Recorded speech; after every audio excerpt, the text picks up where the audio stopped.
Many destabilizing developments are evident in South Asia.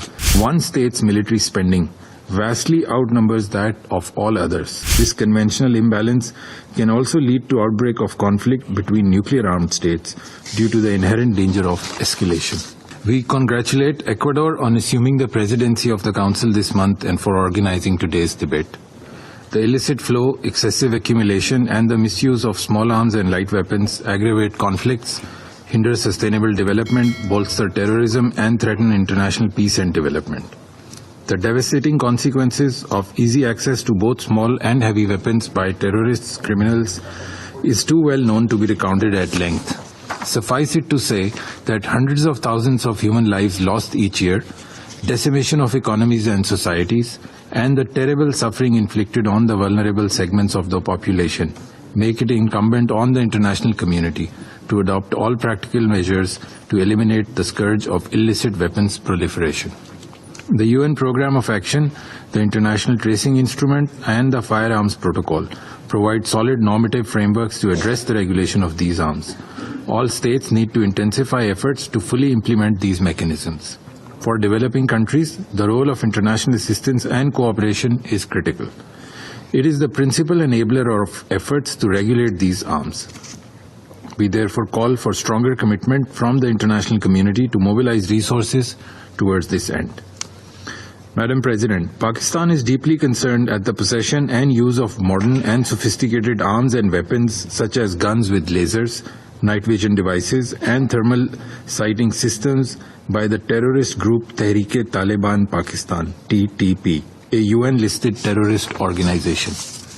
This week, we have witnessed the havoc wreaked by the TTP in a heinous and cowardly terrorist attack against our security forces, killing more than 23 personnel. While we successfully neutralized all of those involved, the possession of sophisticated weaponry by these terrorists, none of which they have the capability to manufacture, indicates a bigger problem today. Terrorists and criminals do not manufacture these arms. They acquire them from illicit arms markets or receive them from entities that want to destabilize a particular region or country. It is therefore the responsibility of all states, this Council, and the UN to take measures to prevent illicit trade, transfer, and diversion of these arms. We demand an investigation into how the TTP acquired such sophisticated weapons being used against Pakistan's border and other posts. We must take immediate action in opposing the criminals who use such arms and effectively dismantle the networks that supply these killing machines to them. Pakistan will continue to work closely with the international community towards exposing those who are responsible for supporting, financing, and externally sponsoring such operations. Madam President, arms control must extend beyond small arms and light weapons to cover conventional weapons. The huge accumulation of conventional and related capabilities in cyberspace, outer space, and other domains is creating dangerous imbalances which can trigger conflicts. The final document of SSOD-1 provided a robust roadmap for the limitation and gradual reduction of conventional weapons within the framework of general and complete disarmament. Regrettably, this agreed vision has not been realized. Instead, we find ourselves amidst a persistent increase in global military expenditures.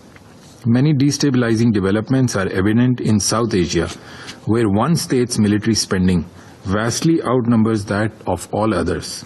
The generous supply of conventional weaponry to this state, together with its strategic capability, is fueling instability, jeopardizing the delicate regional balance, hindering resolution of long-standing disputes, reinforcing its sense of impunity and hegemonic designs, and impeding the realization of durable peace and sustainable development in the region. This conventional imbalance can also lead to outbreak of conflict between nuclear-armed states due to the inherent danger of escalation. Therefore, the policy of double standards towards South Asia, based on narrow strategic, political, and commercial considerations, must be eschewed. Pakistan, for its part, is committed to the establishment of a strategic restraint regime in South Asia, which includes an element of conventional force balance. Pakistan neither wants nor is engaged in an arms race in the region. Lastly, Madam President, it is our firm view that peace and stability in South Asia can only be achieved through 1. The resolution of disputes in accordance with Security Council resolutions, and 2. The maintenance of a balance of strategic and conventional military forces.